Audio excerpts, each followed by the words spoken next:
Sorry about that, guys. That's all right. I have it from it's all recording on video too. So Board's a little finicky. I'm an idiot sometimes. Not a bother. Tell me about your band. Like, where'd you get these guys, and who's in it, and what do they do for you? The band kind of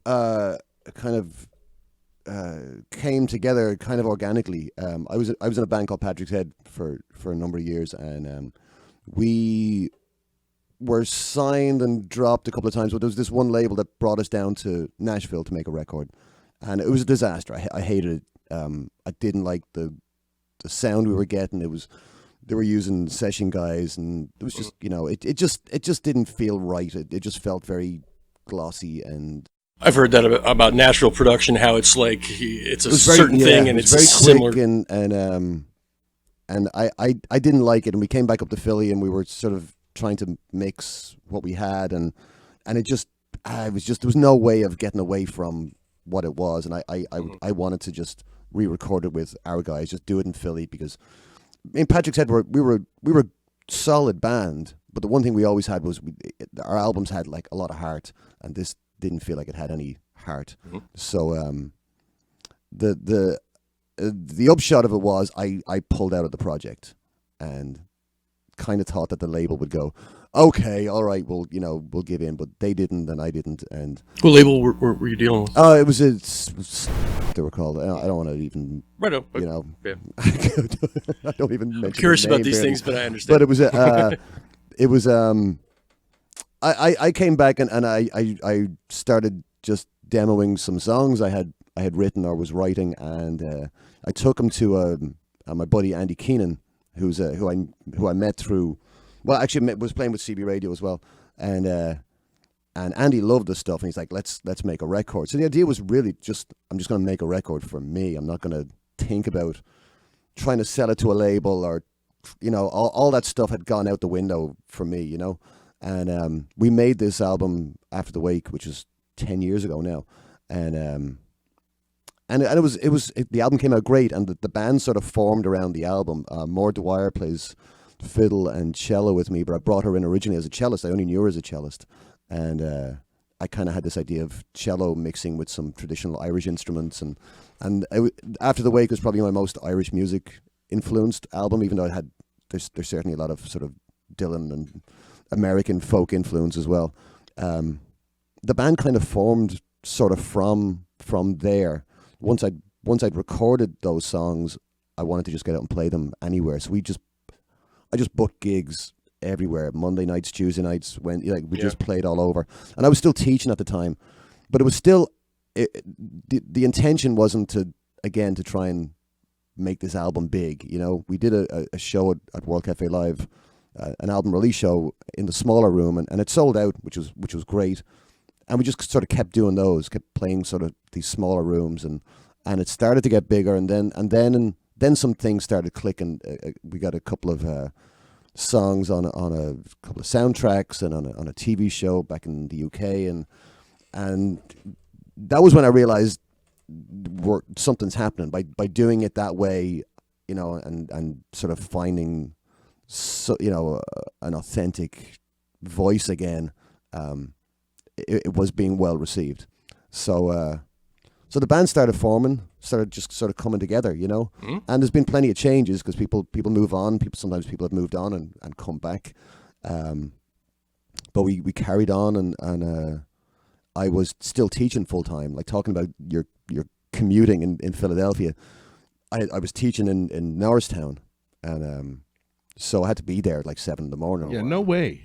So I had to. Well, Well, you know what it was though. I knew that if I was on the road at 6 a.m., I got there in plenty of time. Sure, But if I left it until like 6:15, I'd be just sitting there. But I was so busy and playing so many gigs during the week and teaching full time that actually my commute was kind of, it was my downtime. I enjoyed it. That's how I am now. I get in the car and decompress a little bit. Yeah, it was before I think I had even a smartphone, so I wasn't like listening to podcasts. Now all I do is listen to podcasts on the road. But I would have like audiobooks, and I would just like put on. I had the books on CD that I get out of the library, and just listen to them, and it was just like, this is my that was my downtime. But it got to the point where I knew I couldn't do both things successfully. I loved teaching. I really loved it. I loved the school. What did you teach? Like, I was an English teacher, Okay. English and creative writing, and it was at a school. It was the Lincoln Center, and it was a school for kids who honestly had been kicked out of other schools. Mm-hmm. You know, so it was an alternative school, or kids who struggled in other schools. And What years? What year did you? I what was grades? there from. No, I'm sorry. What I did. age groups? I almost always the 10, 11, 12. I had the older kids. Grades? Yeah, 10th, 11th, and 12th grade? Yeah. They were my favorites, I'll be honest. Whoa. You're a I did- brave soul, man. I did 1 year. I did 1 year with the 8th graders, and that was way tougher. I remember thinking to myself, give me the worst fucking badass 11, 12th grade kid, and I will figure a way of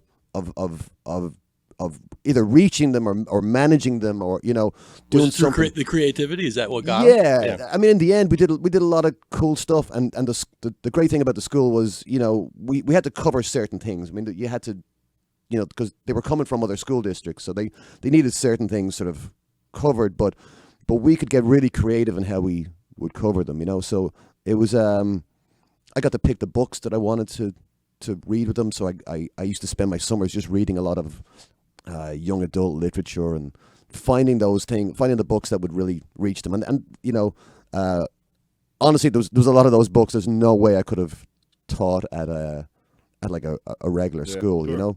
So but you start to find ways in there, and but I found that the 8th graders were much tougher because that was just like a giant ball of hormones and Just anger distraction and just everything was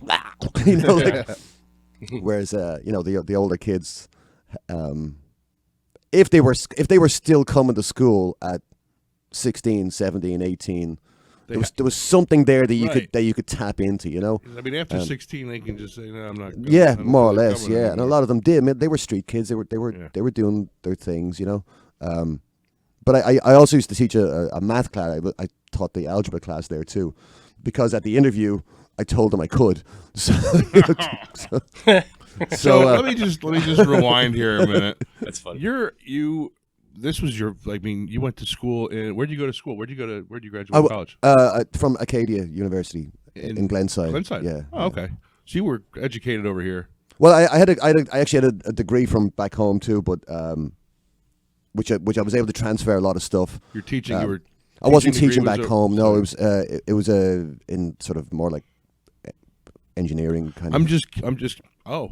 Yeah. Holy shit! So let's take another step. I was just shit at that.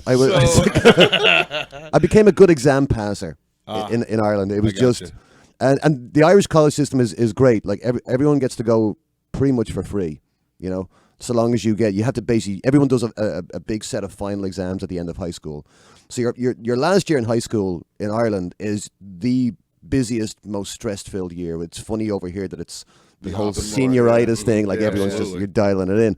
But depending on how you do in those final exams, that depends on what kind of college course you get. So if you want to be a doctor, you need to be getting like all A's in those final exams, and they're tough exams. They're marked hard, but you can go. But if you choose something that's not as competitive or not as say academically like engineer. Stressful, well.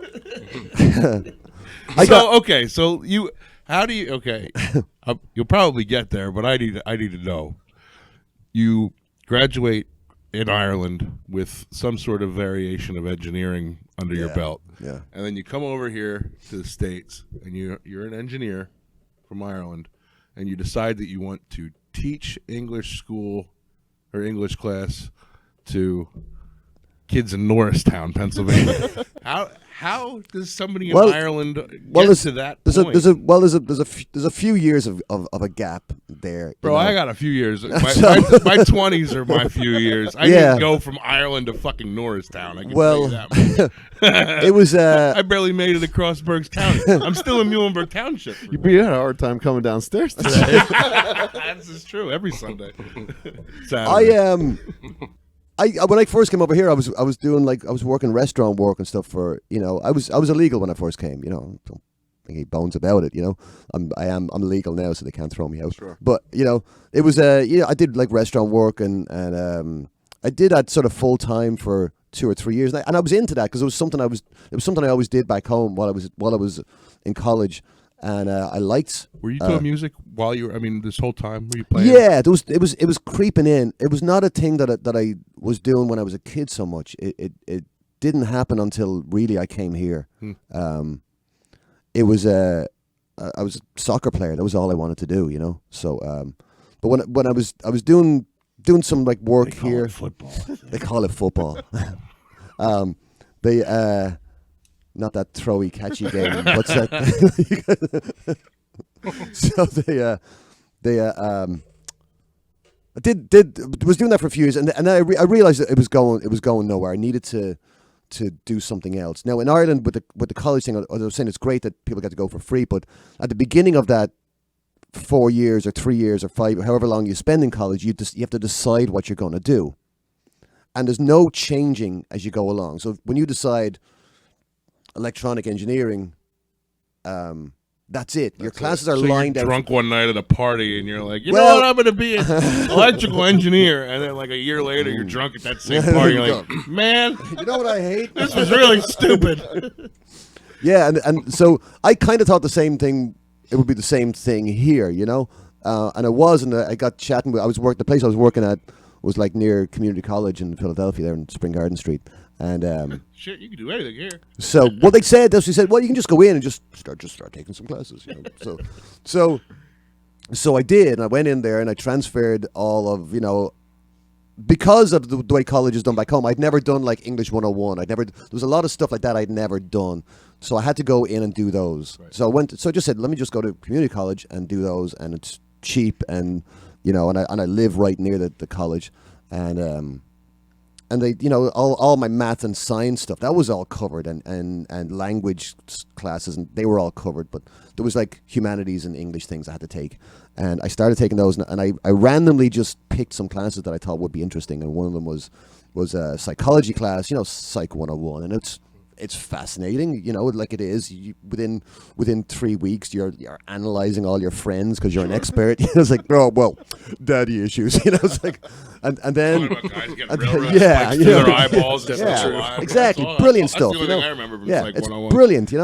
And then from there, I went and took an educational psychology class, and this teacher was phenomenal. Miss Sharp was her name, and she was just great and really inspired me. And one or two of the classes she did was all about how the school systems are set up here, how basically the richer your area, the richer your Certainly. community, the better your schools, because it's all based on property tax. And I thought how bullshitty that was. It's all fucked up. So yeah, It's just about how everything in this country You know- works, not just education. yeah, I know. It's just I know. about every aspect of But- our country. But this seemed like something that I could at least do Something I'm about. not trying to solve it. I'm trying to. Sure. But I'm just saying I can. I decided that was what I wanted to do. I wanted to get a job in a school district that would be a harder school district. Norristown's right up there. Well, I wasn't working for the school district. What happened was I got all A's in my classes at community college, and I immediately got a scholarship to go to Acadia, and I got a couple of scholarships and went and visited the schools, and Acadia was great, and the scholarship made it affordable, made it so I didn't have to borrow money, and so I started doing that. I graduated with my degree in English and my minor in education. The only thing I hadn't done yet was the student teaching. Right. And in my head, it was I can't afford to just spend another 3 months or 6 months working for free. But I knew that I could get a job at either a Catholic school or an alternative school, and then I was like, oh, I'll do that, and then I'll do my student teaching there, and I'll get But of I'll course, get paid Catholic for schools it. don't pay shit. Well, the alternative schools don't either. I mean, the poorer. God, I the hope they poorer- pay more than my high school. Well, the poorer the kids you're teaching, I think the less money you get. Sure. I used to say that the teaching job I had paid just enough to keep me in bartending. But I went out and did that, and honestly, the first year it was the toughest. Man, I thought I grew up in a relatively tough neighborhood in Dublin, but I remember the first day, a kid basically saying fuck you to my face, and me. Every ounce of me wanted to headbutt him. I remember thinking, he was about 4 inches taller than me. I was like, you're just perfect headbutting height, you know. And but what do you do? Like you take. I don't remember reading that headline, so I know that didn't happen. So you kind of go, Jesus. You take First day substitute Irish teacher, headbutt 6'4" giant at Norristown. Yeah. So you're looking through the teacher's manual, going, oh, okay. Oh, let's see. Fuck you. You know, and I struggled. I struggled mightily for 6 months. The first 6 months easily, you know, and because I couldn't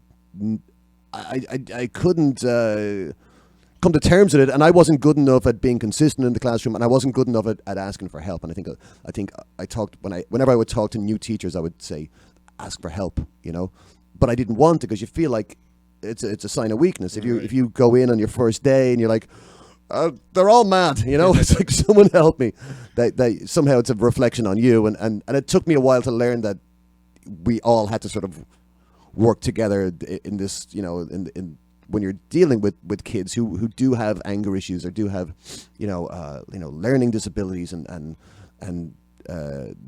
they act out to cover up some of those disabilities, you know, and that was what we found mostly. I mean, most, if not all. I mean, a lot of those kids have been given a pretty yeah. You know, I mean, tough home life. Yeah, parents. There's a home life at all, you know, there was a lot of that too, you know, and you just, I mean, within a year, I think I'd gotten it down. By the end of the first year, I felt comfortable, and I looked forward to going. I didn't do my student teaching the first year, thank God, and I didn't even set it up to happen in the second year. Again, so I just stayed there. You just jumped in. So in your head, you were like, "Yeah, this is a good idea. Yeah, I'm gonna just start at this alternative school in Norristown. This is a good idea." And you were okay with it. And then you got there, and the guy told you, "Fuck you." Yeah. No, I'm not debating that. I think it was a great idea. I'm telling you, I think it was great. I would be fucking terrified. Like, I wouldn't even know. I'm a big dude. Yeah. I don't like confrontation all that much, unless I'm on the opposite side of the bar, in which case I get to kind of deal the confrontation. Yeah. But kids, man, like getting talked back to by kids, knowing that there's nothing you can do physically to, you know, you can't. Yeah. Your hands are tied. Yeah. You know. Well, my wife's a fourth grade teacher in Reading, and she deals with "fuck you." Yeah. At fourth grade, you know, I just and some of those kids are bigger than, taller than her. Yeah, I know. That's just insane to me. That and she, I get it. You know, Yeah. it's because I know why she's doing it. You Oh, know? and again, man, I'm not questioning Oh no. at all. It was I think it's commendable. Yeah. If Oh, anything, yeah, right? absolutely. I didn't. I mean, I looked at it like, I mean, I was in the end, the 8 or 9 years that I spent doing that, I still say I got more out of it because I can learned almost so guarantee you that much, you you know. did. I mean, Absolutely. I learned empathy like I never knew I would have, you know, and that's like, and that is something that I think is sadly lacking Oh my god. in the world, right? You know, like you just I'm like 100% people with you. are not able to look at someone's situation and say like, there's a reason for that. There's a reason. Yeah. Guy's a prick, you know. Like like people go, "Oh, I met Sting. He was lovely." Of course, he's fucking lovely. He's a fucking billionaire. You know? His It's asshole. like, He wipes his ass. you know, And he's It's out in like- public when he Yeah. sees you. Yeah. you know, nothing against Sting. Just, Well, he's a the big first- listener, he's the so thanks first a lot. he's just the first one to Sting pop in my literally head. just signed up for Patreon last week, and now here you are chasing him away, John. 50 grand a week. Sting, we need it. The What all this? The toilet's broken. It's like, So how long did you teach before you were like, enough's enough? I cannot. it was that album that I was talking about, the After the Wake record. When I realized tour after that, when I realized I needed to get out on the road, that was when I realized I needed to. hanging up. Yeah, and it was a tough decision. I remember it was like the end of year kind of. We'd do like a little end of year sort of awards thing, and it was all very cool, and you get up and chat with the kids, and that was where I made the announcement, and I thought I was ready to make the announcement in front of the kids. As soon as the words started coming out of my mouth, I could feel my eyes are just like welling up, and it was a hard decision because you feel a lot of ownership when you're working with kids who are struggling, and you're not helping all of them. Like, I mean, that's the thing you learn too. Like you've got to accept. It took me a couple of years to accept the the failures, you know, because sometimes you work really hard with a kid, and then you come in on a Monday morning and get the news that they were picked up for something, or you know, and you're like, oh, all that work, and now they're in jail, now they're done, you know, they're done for they're going away for a while, but you do feel you felt a lot of, I guess ownership is the wrong word, but you had this very strong connection with them, and there was some of them who were, you know, kids. Every year there was kids who were going into their senior year. They were like, I've got to stay and see that kid through his senior year, you know, but at some point I had to make that decision that Do you pop back they in were going to be now? okay. Do you get back I there? did. So what happened was I did pop in the first year or two afterwards. I would pop in and see them, and then gradually you don't know you Sure, pop in, you wouldn't know the kids. I was going to say after a you year or just see two, them. you probably don't recognize Yeah, I anybody. I still see some of the teachers. I've actually seen two of the teachers I worked with just over the Christmas period, and but they lost their funding. I don't remember, we had the budget impasse there for a while. I know it's still going on, but a lot of the funding came from the state, so they lost their funding and became it stopped being a school for 2 or 3 years at least, maybe more.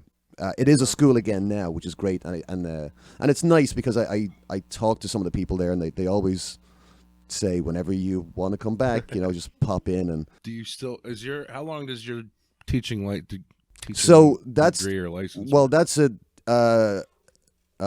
I'll probably have to sort out, because I was not a citizen when I became a teacher. See, I didn't want to ask that I question. since but became a since you're citizen. gonna Well, touch I'm on a citizen now. Yeah, right? But you, Um, when you went to school and stuff, you didn't have any. You weren't a citizen in this. I had a green card by then. Yeah. Yeah. Okay.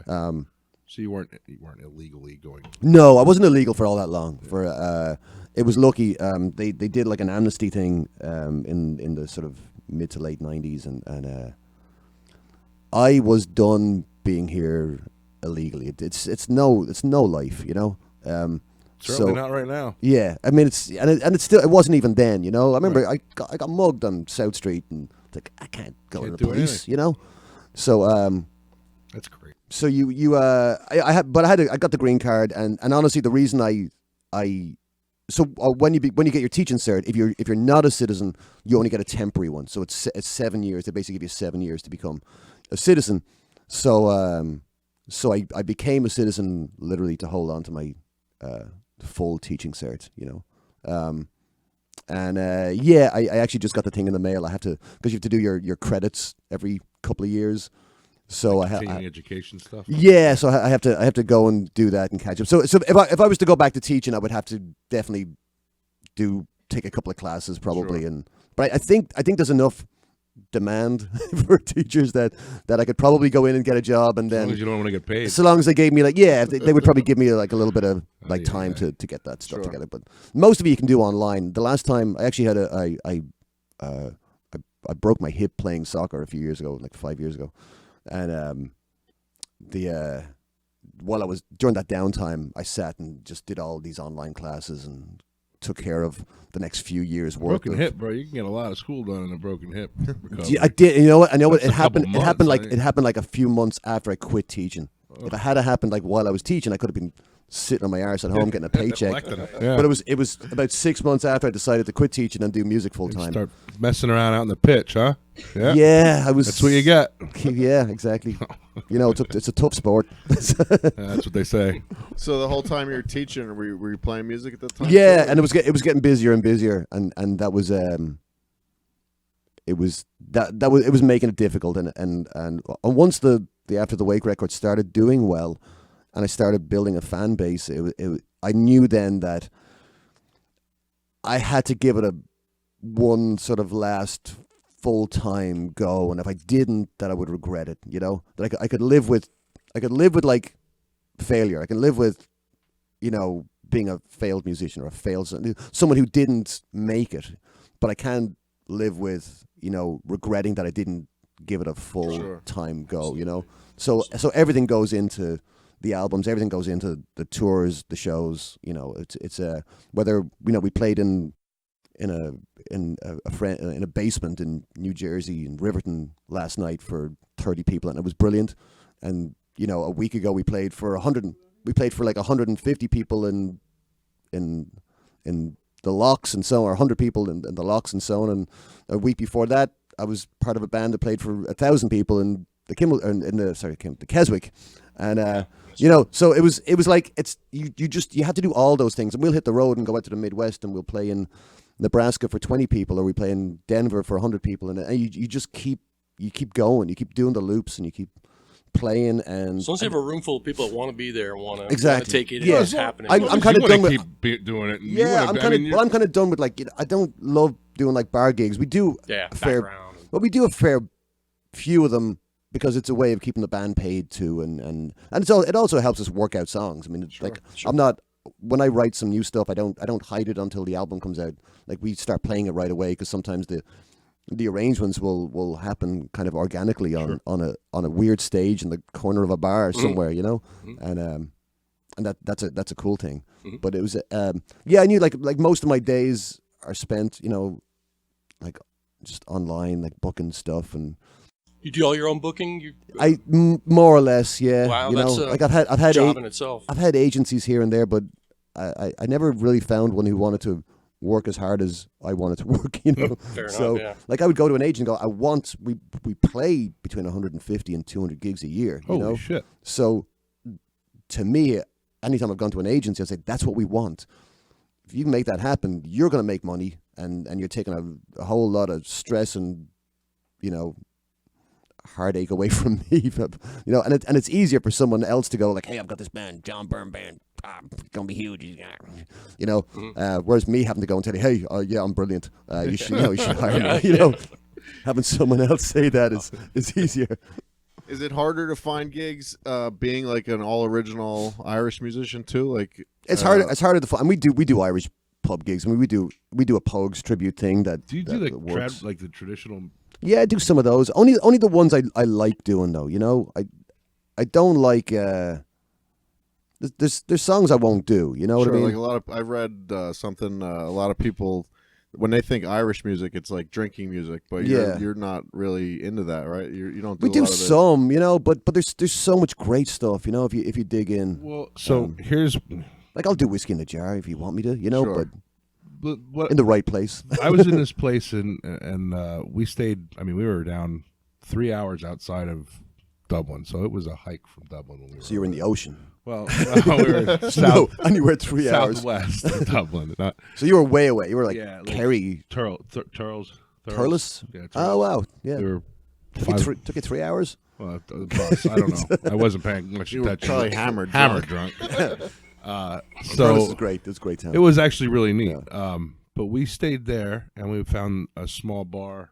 Well, we found the small bar, and cute little couple there. We were there on like a Wednesday or Thursday night, and they had people just started showing up with instruments. Yeah, like a session. And had this awesome 15, 16 people by the end of it, just jamming out. And I'm sitting there, Devin's sitting there, and we're just drinking and watching all of these people come in and out of the street and play music. It was awesome. It was the coolest thing ever. It really is. And then the same couple that said we should stick around said you should check out this place called Jim of the Mills, I believe it was called. Either way, guy's house every Thursday night, and they told me how to get there. It was like this big secret how we got there, and we went there, and just to someone's house in Ireland. Ask Ann and Kara about it, and we all went. Like really, 10 of us went, and it was this guy's farm. His daughter was the bartender. His wife was walking around with like sausages and stuff like that, snacks. And him and about 10 other people were playing music in front of an open hearth in his house. It was the coolest experience of my adult life. Reminds me a little bit of when I lived out in the South in North Carolina, how they would have house parties on Fridays, and it'd be pulled pork on the stove and cornbread in a little pot, and there's like instruments everywhere. I go on to find this happens every single Thursday. Yeah, it's just interesting to me. That stuff doesn't really happen where we live in the North, but Southern America is like that. It's that familial. Everybody knows someone who plays an instrument seriously in the family or just show up and gig out and have a good time, eat and drink. Very social and awesome. open, But I miss that about the South, that's for sure. Never been to Ireland. I would love. I mean, especially down the country. There's places in Dublin where you'll find that too. It tends to be more structured, but there's if you were going to Dublin, or whenever anyone is going to Dublin, I tell them there's like the cobblestone. There's certain places where you'll see that happen.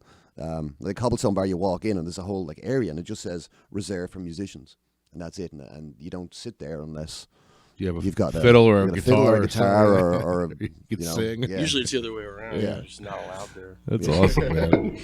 My experience. So let's talk quickly about Evel Knievel. Okay. He had a John, comment when you came in. It might not be recorded. Oh no, that part it was on the video, but he was talking about your Knievel wall, man. Yeah. So how do you did you play in Topeka, Kansas?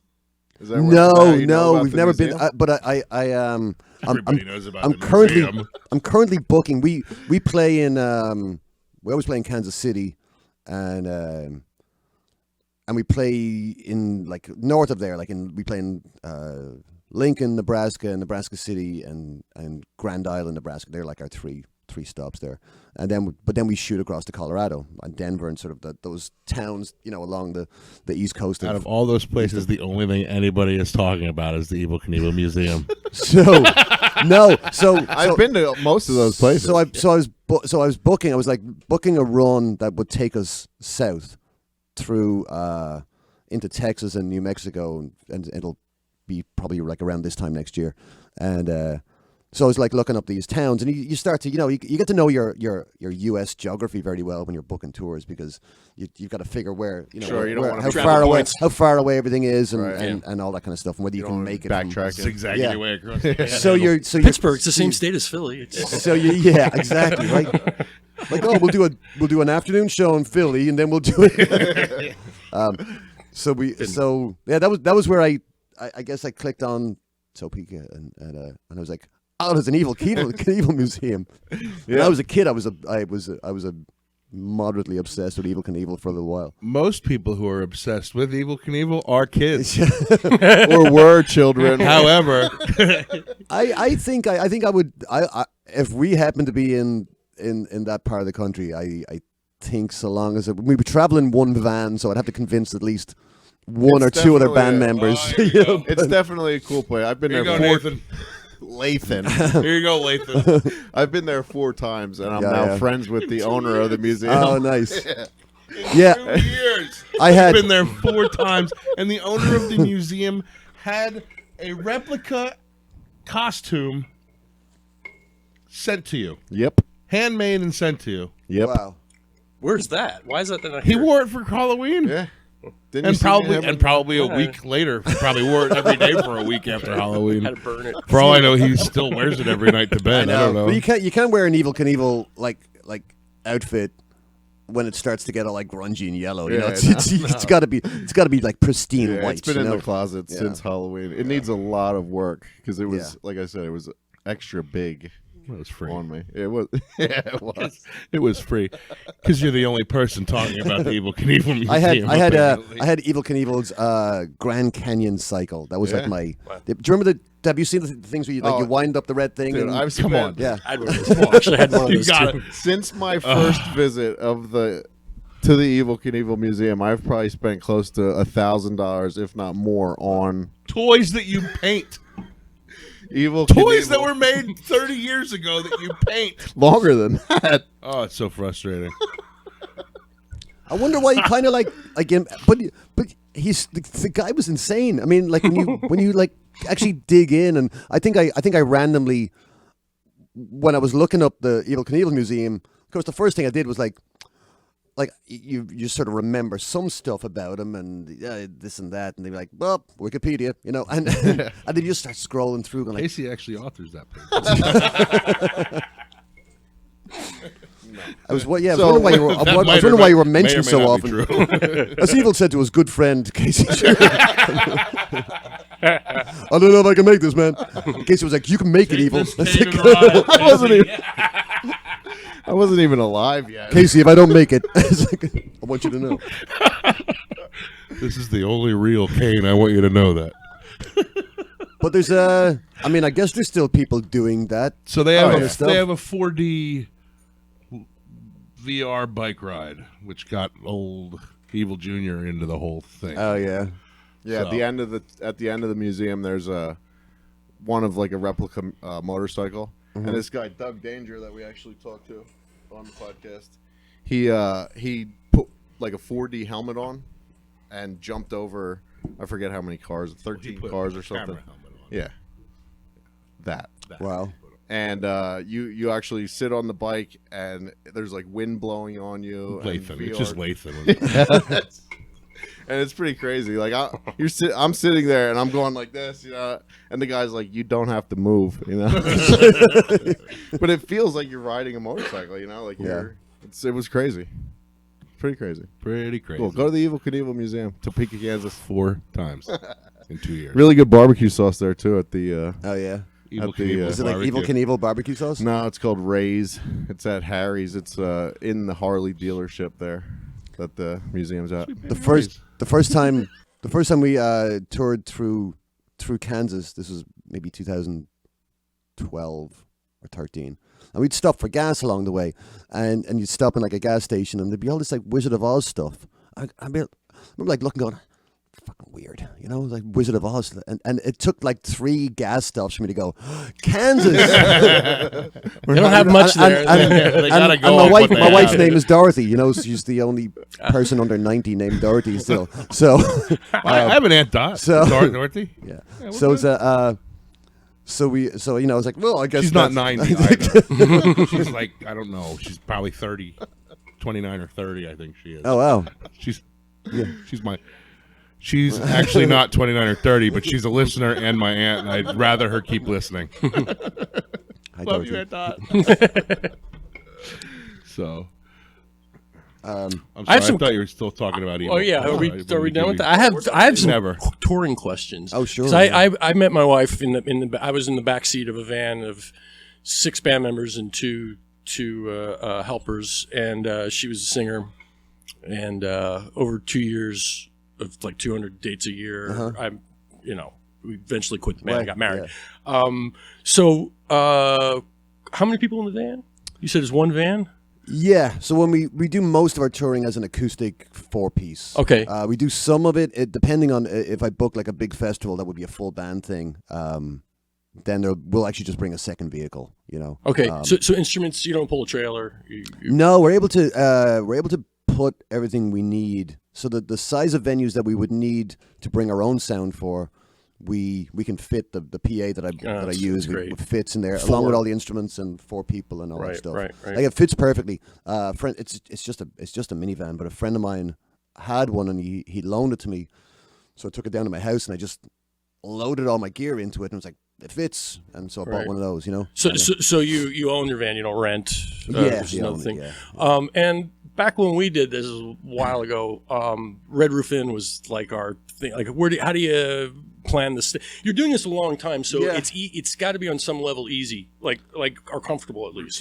It has to Right, be. right. Yeah, we do a lot of a fair few house concerts, and so they often come with a place to stay. Right, they'll give you. So they're a big help. Right. And then, but then the other thing you have is like as you play, even if you outgrow the house concert and you're playing in a venue, you've created a relationship with these people and they'll often put you up, And Yeah. so it's sometimes you need to get hotel rooms and you're trying to look it up and pick the least murdery You do looking it one. one step at a time. On the murder scale, this one is Right. only a 6.5. So we stayed in a few dodgy spots, but yeah, you don't want to get bed bugs or you don't want to get Yeah. We've been lucky. We've actually got a really, especially through the Midwest and down south, even up in the Northeast, like far further northeast, we've got a really good network of people who've had us at their house, or will continue to have us at their house, or if, like I said, if we've outgrown the doing a house concert there, they'll still put us up. They become you rely on that. You've got these sort of supporters. If it's a full band situation with 6 people, usually that's because there's a festival involved, and that'll be on the rider to put us up.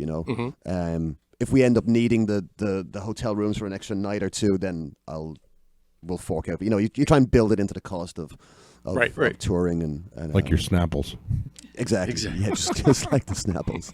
It's but it's a challenge. You know, I've gotten a lot better at it. You know, There's a few dodgy. Well, I think I load your look, shit I look up, back man, on how head out things. on the road, you know? Oh, we've done that. We've been like supposed to stay at someone's house, and we like walked in, and we're like, Not so much. oh, It's not here, man. we left our. We just got to go and get some Doritos. We're gonna be right back. Yes. You know, someone's googling local hotels. Yeah. That's happened, a few times, but yeah, I think you've got to build it. You try and cost a tour. It's hard. You know, it's hard to cost a tour. We've been doing tours to Ireland. We're going to do our fifth and sixth and seventh ones next year. But we bring people with us. So we've actually figured out a way of touring like Ireland and Northern Ireland by bringing 50 fans with us. And so we'll do like touristy stuff during the day, and then we play at night, and it's really fun, and it allows us to go over there and actually get paid for it, and so that's taking care of that. And the idea of doing that was always to sort of take the money we make there and go to the UK and maybe break even. You know, that is still ultimately like a goal. Well, you here's know? the fan bases. I mean, that's it's so vital, and you have to keep working it. You know, you've got to not be shy about saying hello to every single person after a show, and Don't be afraid of rejection. Yeah, like don't just get off stage and go and hide. Disappear. You know, yeah, because and sometimes that's what you want to do, because you put everything, you put a lot out there, and the last thing you want to do is jump straight behind the merch table and greet everybody. But you have to do that, and you meet people, and people take your business card, or people just get chatting, or they tell you about other venues, or they, if they've traveled from another town, they go, oh, our friend puts on shows here, and that develops, and you just have to keep doing that and keep track of it all. That's that's the hard part, because I try to be organized. I have a great desire to be organized, but and I get upset. I get upset with myself when I'm not. But so you try and keep track of who's in all these towns, and keep a mailing list. Keep update people. Don't be a pain in the arse, but send out a newsletter once a month, and booking that stuff. That's a lot of work. Yeah, I mean, you're writing songs and doing that. That's the hard. But that's like it's my New Year's resolution every year. Is that because what I do is I try to treat it like a job. I get up and I try to be on the computer at like 8 o'clock in the morning. Yeah. So you have to just get up and just start doing stuff. And then my goal is always to do that till noon. Take my dog out to the park for an hour, eat something, and then sit down with the guitar. But usually what happens is you get back after that, and the things you were doing in the morning, there's replies coming, or things are popping up, and you sit down with the guitar and you go, oh, fuck that guy, I've got to go email that guy, and then you don't get the practice done. Exactly like my day at work. Except I don't have a guitar. No guitar. Same conversation. I know, but I don't know, like working for yourself too is hard, because if you're not doing it, you're not getting anything. Well, you know what I mean? There's no way. Like sometimes I just want a to job work from home. Yeah. There's no way that I'm fully capable of working from home. Like I've done it. Right. When I have to, I have a 2-year-old son. Sometimes I have to work from home. Yeah. It's hard. You have to like force yourself to sit down here, and it's like you put toothpicks in your eyeballs trying to pay attention. It's impossible. You can't do it. I mean, if I had go to work. If I had the dough, I would rent a space that I would go to. Studio, like a studio or something. Once my daughter, but I've no excuse though. Like I mean, I have a third floor that I never visit. There could be families living up there, and I don't know. I go up there once in a while and go, oh, okay, everything looks in order. But I could go up there, and not obsess with who's tweeting what, but it's so yeah, it's always my New Year's resolution is always like, all right, you do the writing, the creative stuff first, and then you do the. So I'm trying that again, and I'm just not that creative at 8 o'clock in the morning. I'm just cranky, and You know, I need about a gallon of coffee. Yeah. I don't call myself creative at any point of the day, but I still need a gallon of coffee. just Or it doesn't matter what's going to happen. Everybody's going to be upset. But it's you just I don't know. Sometimes you just sit down and force yourself to write. You know, I mean, there's songs I've written where it was like, all right, there's nothing happening, you know, creatively. So you just pick out like a very typical progression and just start playing around, and sometimes that will turn into a song or something. Or you just say, all right, let me just do like some finger gymnastics and, you know, see if you feel like you're getting something done. You know, how long does it take you to get like say a collection of songs for an album like that much material? I've been sticking to like an album every 2 years sort of schedule for the last while. But what I've done is do like an original one followed by like a folk album, followed by an original one, then a folk album. You say a folk album, covers of traditional yeah, stuff? Yeah. So I mean, the first one we did an album called Celtic Folk, which was sort of came about from being on the road, and we would always do, you know, we were doing like mostly original shows, but we'd throw in like 2 or 3 Irish tunes, and we started to really enjoy doing them, and we were coming up with really interesting arrangements, and so I needed to do a record, and we did that, and it did really well because it's something you can record very quickly and cheaply. You know, you're not sort of when you're recording an original album, they're expensive. You know, but if you can take the band into the studio and just sort of record the folk songs that you've been doing, just a performance of it. Yeah, and that's kind of what we did, and it's been a great little seller. You know, it's been it's an album still that sells really well. And even when we do festivals, if we do Irish festivals, because people will pick that one up and go, "Oh, Irish Rover, I know that one," you know, and they'll buy that one. Right. Whereas they pick up my original and go like, you know. Sure. Yeah. So, and then the other folk, then we did Immigrant Orphan record, and then the folk project I did 2 years ago was with my dad, and my dad sings these old Dublin street songs. Has he had you mentioned before, has he had any career in music? Or No, never. No. I mean, I'm sure he had some kind of influence over you as growing up and stuff. He was a singer, you know. I mean, but everyone in my family people would gather at our house, similar to what you saw. People would gather at our house and sing songs, and it was if you're down the country in Ireland, they tend to be trad sessions, which are tunes, you know, jigs and reels and slip jigs and all that stuff. In our family, it was tended to be singing. There'd be a couple of people playing instruments, but can we stop? Sure. Jigs and reels and slip jigs. Slip jigs. Oh, there's so many. You know, sounds like fishing lures. It sounds like the Irish equivalent of bluegrass stuff. Yeah, I'm accustomed those are to. just it's instrumental types of beats and rhythms and exactly. Yeah. Wow. That was one of my questions. Like, other than you being Irish from Ireland, what makes it like Irish music? It's very distinctive. Where it comes from. I mean, there is I think there's a lot of things. I mean, it has influenced music over here so much too, because the Irish have been coming here for so long. Appalachian fiddle music is how I kind of got and a lot went back that way. And a lot of that comes from like the even earlier set, like that. So a lot of the sort of the Irish, when you think Irish American, it's the Irish Catholic, you know, invasion that happened like around the famine times, you know, and afterwards, the earliest ones were Scots Irish, and they tended to settle down south. And someone told me this, and I think it's true.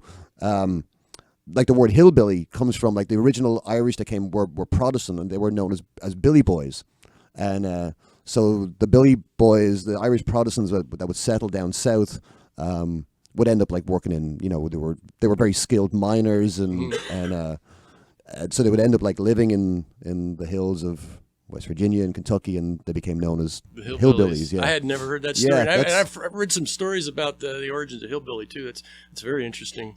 I mean, you know, whenever you have the history of American fiddle, you know, Appalachian music that came from the people, you know, you just follow. It's pretty easy to follow back. And when you're talking about reels and those types of things, I mean, you know, we're talking about them in the sense of Irish music, but actually it's become like they've become art forms in themselves. Oh, yeah. You don't have to be Irish to understand what a jig is and play one authentically. The jig, the jig is in sort of 3. I mean, I think of it as like If it's a reel, it's watermelon, watermelon, watermelon. Okay. Jig is strawberry, strawberry, strawberry. Interesting. Okay. Yeah, but it's So music, they're- You know. understand that probably. So they're Well, he's just actual talking about a musicians. beat. He's just Yeah. talking Yeah. about Yeah. I didn't where know the hit those is. words were actually associated with, like, That's Well, that's there's just like something he- when I'm teaching. I play the barrel. That's a teacher trick. What he Yeah. just did. Yeah. That's a way of getting across to a kid what it Yeah. is. no, you no, know? no, not the watermelon. I mean, the jig and reel and. Oh. Yeah, I get it that it was just a mnemonic device. I'm not understanding you then. But this, I think Irish folk, like the storytelling aspect of Irish music. I mean, that's something that is, it's hugely prevalent here too. But we sing a lot of those like old like songs. Barbara like- Allen or something that has like has a universe to it. Yeah, yeah. And then even within Ireland, there's just so many different styles of song, and there's the old like Shannog singing, which is basically a cappella singing, and we would do a lot of that. My dad would sing these songs, and a lot of them are associated with a guy who went under the name of Zosimus, and his name was Michael Moran, and he was a blind songwriter, poet, street performer in Dublin, and he was born like the late 1700s. He died, I think, 1830s. But he would sing these sort of satirical songs in Dublin street corners, and so my dad would sing those, and then there was a couple of others, and when I would go looking online for versions of them, and you could never find them, but my dad would sing them at like parties, and so for years I was bugging my dad to make a record. And he'd always be like, who'd be bothered listening to that old shite? Never going back.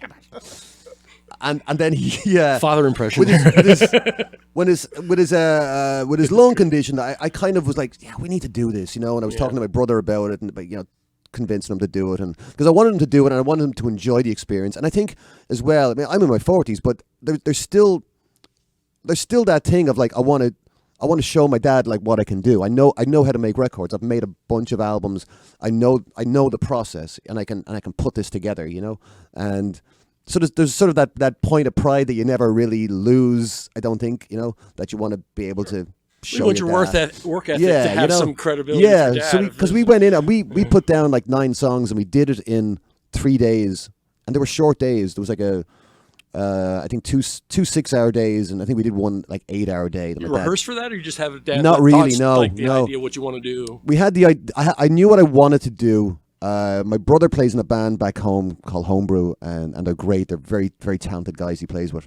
And the idea was, though, we were going to put some instrumentation on the songs, the Dublin street songs, but I wanted my dad to sing first without the instrumentation, because that's the way he performs them. Right. Sure. So if I had to set up a structure that he had to sing within, it wouldn't have been as good. He's learning to do a new trick. Yeah. Point, So my dad's 80. I'm not. I didn't want to. We had to do it for some of the songs because he wanted to do some American folk songs too, and for those we had to sort of build. We had to like lay down this track and Like what was he interested in doing? He wanted to do. So he picked them himself, and I was delighted. He did Merle Travis's "Dark as a Dungeon." Yeah, okay. That's a good one. We did Johnny Cash. a couple of old songs. "Rolling in My Sweet Baby's Arms," Buck Owens tune. "Worried Man Blues," Woody Guthrie song, and I'm forgetting the name of the man who wrote. Is it Ian Tyson? Summer Wages. No, it was for. Man, I'm forgetting the song now. Four Strong Winds. Yeah, that's Ian Tyson. Yeah, that's the one. Yeah, Ian Tyson. Canadian. Yeah, Canadian. So he wanted to do those. So those ones we built sort of the 2 barn burners, the Worried Man Blues and Roll My Sweet Baby's Arms. I just had a whole band come in. So my buddy Andy Keenan, who plays in my band, came over to Ireland and did like a little bit of traveling, but came in for those sessions. And another pal, Robbie Malone, who plays bass with David Gray among others, he came in and he played bass. My brother was laughing, going like, "That's got kind of an all-star band here." Because at the time Andy was playing with Jennifer Nettles and Amos Lee, and so those songs we those guys are so good. We just had to do like a very quick rehearsal. And there was also a couple of my dad's buddies who he plays music with. We brought them down and made sure it was that, we all just sat around in a circle and we just hung mics everywhere and So awesome. Does your dad like sing in Ireland with his buddies? Yeah. He goes down. He goes down to our local every Monday and every Friday. Oh, nice. And plays. Yeah, and that keeps you going. It's great. He's awesome. I mean, he says himself, that he had a pretty tough start to the year last year. He was in hospital a couple of times, and it got a little scary. And I went home to visit him like not long after he got out the first time, and my last night was a Monday night. I was flying back here the next day, and he sort of says, this was at the end of March, and he says, if you wouldn't mind carrying a guitar, I think I'd like to go down and maybe sing a few songs, And I was like, Dad, I'll throw a piano on my back and you on my other shoulder and we'll go down. So he went down and he was saying like, there's days he doesn't feel like doing it, but he knows that if he doesn't do it, if he stops doing it, then he might stop altogether. You know what I mean? Yeah. So it's important, and yeah, absolutely. There's a song on my Immigrant Orphan record that I wrote sort of shortly after he got the diagnosis, because the worst thing that happens is when someone gets diagnosed with something, you're immediately online looking it up, and the survival rate wasn't long. Like it could have been a year, it could have been 3 years, or it could have been now he's 5 years or 6 years into it, and he's doing great. He struggles. He has his tough days, but he still gets down, and it's. The song was called "Sing On Johnny," and my thought was like, as long as I know my dad is still singing, then I know he's okay, and he is, and it's brilliant, and notion, and I'll get home another 4 or 5 times this year and make sure I'm close, and sure. And we talk on FaceTime, so I get to see them, and he's in good form. Looks well. What's the name of that record you did with your dad? How can you get it? It's on my website. It's under. So he wanted a band name, so we came up with the name the Twang Men. So we called it. It was John J. Byrne and the Twang Men. Okay. So that's what it's under. I didn't put it up on all my other records are up on all the streaming platforms. That one isn't. I ran into some issues, but I mean I did get all the copyright stuff sorted out, but there was some other weird things when I was trying to put it up online, but you can get to your website. It's on my website, yeah. It's on johnbyrneband.com. And it'll last forever. That got included into the Ireland National Archives. Yeah, right? that's really. That is the coolest thing. That is cool. So, and the story of that is great. Like I'd love to take credit for it, but I can't. My uncle Tony is a taxi driver in Dublin, and Tony's a great man, great storyteller, and just that has to be an interesting occupation. Yeah. So he happens to be driving this woman from the airport into town, and he's got my dad's record playing. And the woman goes from the back. She goes, "Do me a favor. What was that song? And who's singing? And can you play that again?" So Tony says, "Oh, of course." He starts playing the song again. Starts giving the whole story. He goes, "My brother-in-law, Johnny Byrne. No. His son's over in America, doing very well for himself. And and he came over here and said, you can record it now. A few of the old songs that Johnny would sing, and sure they made a record, and here it is, And the woman goes, we don't have. She goes, I'm from the National Folk Music Archives, and she was one of the main people in the National Folk Music Archives of Ireland, and she says we don't have. I don't think we have some of these songs. Can I? How is that even possible? She's like, how? You chose wisely. With songs, I guess. So Tony gives her his copy of the album, and my contact information is on there. She gets in touch, and next thing she's like, well, we're going to we'd like to put the album in the National Archives. Get the fuck. It was great. I mean, So your dad's first band is exactly, yeah.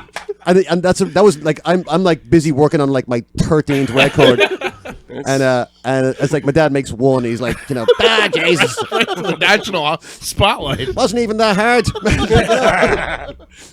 So he's like, it's like I go like, if I'm coming home, I go, that's that. Anything you want me to bring back from here? My dad loved visiting over here. So anything you need me to bring back maybe an old tub of Grammy polish just in case. Well, it's good to see he's still now- humble. That's awesome. So I want to make a second one with them now. You know, we want to do a follow up, and Good luck. I'd imagine he's probably charging a little bit more than that. yeah, I told him. So I'm going to be home a couple of times. We're doing a couple of tours, and I'm staying in Ireland after the tours a couple of times, and so we can maybe like plan it out, you know, and just go in for a couple of days and make another record. I want to call it John J. Byrne and the Twang Man Volume 3, you know, because I'm a traveling wilderness Trouble geek. Wilburys. Yeah, that's awesome. So everyone go like, what happened to Volume 2? We never talk It's about hard to Volume. get. Never It took talk me about years to Volume 2. understand the Possible humor to in find. that. That's awesome. So yeah, so I hope we get to it. But that's the way I like. So that was the folk project. Now I don't know. I don't have I don't have a plan beyond maybe make another record for my dad. Or and I'm obviously just I'm writing all the time. So usually when I feel like there's a collection of songs, you have 25 or 30 of them, and you start to see good ones in there. You know, you start to pick out like what would go on the record and Kind of throw a general theme together. And well, maybe- yeah, it kind of comes together. I've never sat down to say, all right, I'm going to write an album about. This is going to be a love Well, story. when you write in that in a certain time period, it's really reflective exactly. of what you're going through. So of course it's going to be of an era. I mean, there was chapter of definitely sort. some, there's definitely a lot of, references to what's going on politically and socially here. Like not overtly. I don't, That's not but smart. it's yeah. I mean, yeah, we play shows in the middle of the country where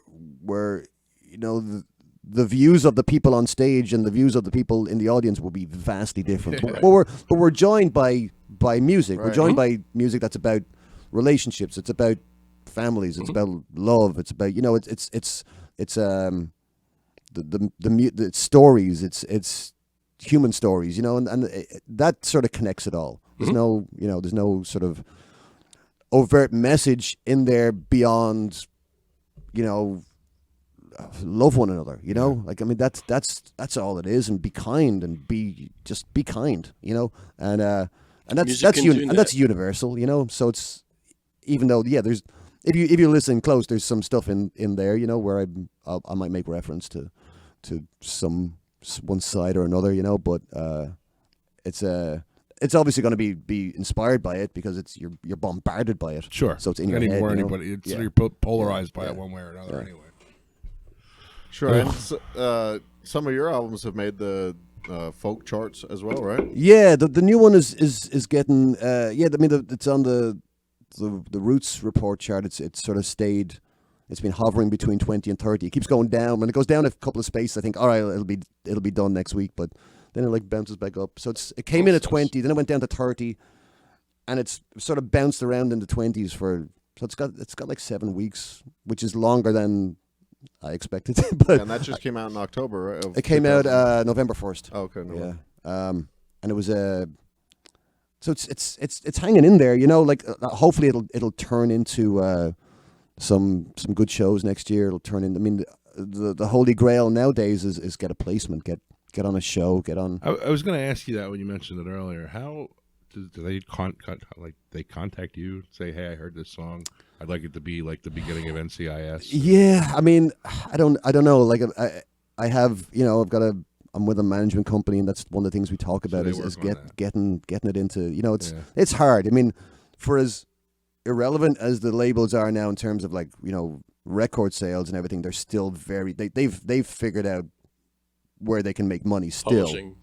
Publishing. I mean, like most of the Spotify playlists that you see are curated by labels. Like there's still the labels still have the production companies sort of working for them. There's still a lot there that as an indie you're up against. Sure. But that's the goal is that you get as much airplay as possible, as much people listening as possible. Like the charts are based on basically streaming and airplay now. So having a record in the folk charts means nothing financially, Sure. but it's something that your manager can go and brag about, or if we have a PR person there, like they can brag about, and It's a nice bragging point. and that's kind of where it's at, So it's so we're still working it, we just get out on the road, and you figure an album has about a year and a half shelf life, and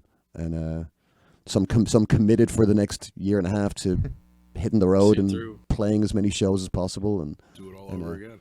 Yeah, I know. When you get ready to release it, it's funny. Like when you finish a record, and for everybody else in the band, record's finished, yay! You know? But for you, you're like you're not even halfway there. You know, like it's the real work kind of almost feel like it starts there because it's the less enjoyable work. It's the selling. Yeah, selling it. And then you get and then I know at some point, like, I mean, I listen to the record now and I love it. I really do love it, and I'm the first one to say when I listen to some records of mine and I think, I wish, you know, because all you're hearing is decisions that you made, you know, for good or ill. But I'm really happy with this one. Just erase them.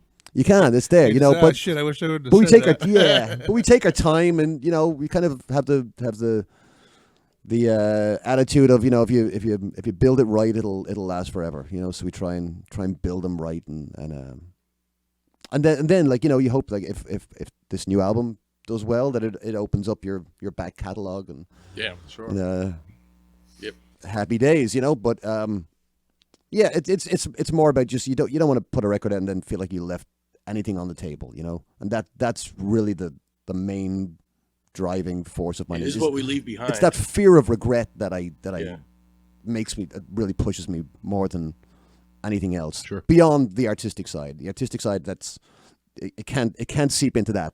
You have to be in a different mind space for that part. But the booking and the working and promoting and actually trying to create something around this work of art, that's the, you know, like there's the music. Like music is not a business. Music is an art, but the music business is a business. But the business is, you know, like, but a business has formed around that. Music will be made. If the music business disappeared, music would still be getting made. Right. But you know, but it's true. If you want to try and make a living, then good luck, you know. Buckle up. Yeah, exactly. Strap in. Casey's trying to have me quit my job just to run this podcast, so that's where we're at. Is it working out? Well, I mean, people have done that. You know, he says the other day I'm at work, and he says, "Oh, did you see our thing about Artie?" And you had asked. I saw that. Yeah, that's pretty cool. So I texted him as soon as I saw it. I said, "Oh shit, I quit my job. Can you come pick me up? I'm in Lancaster." I just walked out. I just had to hand my car keys in, and he said, "What are you talking about?" I said, "I need you to come pick me up." He said, "Why?" I said, "Well, you said Artie's endorsing us now." I said, "We're huge." He says, "Well, I paid him $100." You did what? Hey, paid endorsement, man. God almighty. Gotta get out the whole time I'm sitting there watching that video, I'm like, holy shit, Artie Lang knows what and he's talking about Pachetti. He knows now. This all makes so much sense. It all makes so, and then I'm like, all right, I told the guy I sit with, I'm like, hey, Bruce, I fucking Artie Lang knows who Chickenduck is. And he goes like, no way. He's like, that's like, you're right next to Joe Rogan now. I said, yeah, man, I'm going to fucking hang it up. No more selling garage doors for me, everybody. Who's the highway? Who are the Highwomen? It's a new band. All-star country band. Yeah. I really don't good even too. remember all their names. Brandy Carlisle, right? Yeah, one of them. I don't know all their I names. forget either, all but their names. I just saw them on Stern. They did a great cover of Fleetwood Mac song in there, and they're all-star. So there's a lot of like professional it's like talent. a super group. Yeah, super group remember, of female Nashville artists. Yeah, like Are they pot smokers? I would imagine. Does that if that's a joint? I would imagine. No, it's a reference actually to the Highwaymen. Highwaymen, right? Yes. Right. But it's definitely a double entendre about a smoking. If If joint, you wish to right? think so, yes. You can see it anywhere if you look I just closely like saying enough. double entendre every chance I You're get. very, very European. You like that? yeah. So when you first came over to the States, did you start playing Irish music right away, or did you try to? I started playing Irish. Yeah, because that was a large audience for it. Yeah, I mean, that was a way for me to get into a bar, but I quickly discovered that I didn't know the Irish music that was expected of me. In like America. what was the difference? Dumb down Philly bar Irish Or like version. drinking Well, songs? for the Smashed out well, of your minds. Yeah, I mean, right away it was the IRA stuff, the you know, Come Out You Black and Tans and all the overtly like IRA songs they wanted, and I didn't know, you know. And Down under the bridge there in Philly. Yeah. Gloucester. That- That's a huge. You ever been down there? to Gloucester. Gloucester, yeah. Yeah, I have actually. Yeah, I used to. That was when I talked about like making that first record and just saying I have to get out and play every night of the week. my Tuesday nights were in Gloucester. So Gloucester now, City. correct me if I'm wrong. I've been to a party in this town. It's under the bridge. I mean, Yeah. it's under The the bridge. town is under the bridge. It's under the bridge. Pretty close. Yeah. And the house that I was in had green fucking wallpaper. And I already there was, I don't know who was on what side, and I didn't care. Yeah, to if it was know. green, I can Right. hazard a guess. So, but there were people, like, the whole street was opened up. They were having a party, and I just fucking kept to myself. I don't keep to myself Right. very often. I didn't feel very comfortable. And I was not, I mean, everybody was white. Right. Clearly everybody was white, which was odd for me in Philadelphia to find the whole of the neighborhood was Irish and white. It was really weird. It was a very odd place to be. Yeah. I mean, as a And I was like, As a- "What? Did the doors just stay open?" He's like, "Yeah, they just come in and guys come in screaming and fucking carrying on, drinking and shit, and they walk right back out to the next party." I'm like, where yeah. the fuck Like are in we? this We're in guy's house. Philadelphia. We're in Philadelphia. I haven't seen an African American man in a long time. Where the hell are they all? Well, they're not going to be here tonight, Jim. Yeah. Maybe we shouldn't be here. There's anymore. some. Thanks. Yeah. It was a scary evening for me. Pledging and fraternity, you find Right. all kinds of There fun was stuff. yeah, but I remember they had like that sort of the political stuff. I didn't really know.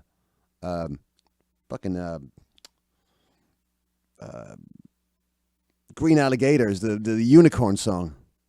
Yeah, I know you're all shaking your head. I did too. Like it was, but it's the Green Alligators, and like I'm like, Do you know it?